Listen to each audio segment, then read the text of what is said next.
Hello, in this video I want to show you how to set up the scheduled warmth for the screen on Amazon Kindle Paperwhite Kids. And to do this, we'll need to click on the three dots in the top right corner of the screen, move to the settings, and here enter device options. There's warmth schedule, you can enter it, and here turn it on. Now to adjust it, you'll be able to set when it starts and when it's at, and also adjust the warmth level during this time.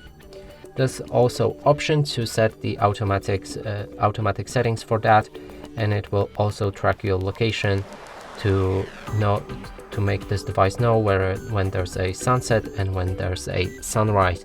And that's it for this video. Hope you like it. Please consider subscribing to our channel, leave a like and a comment below.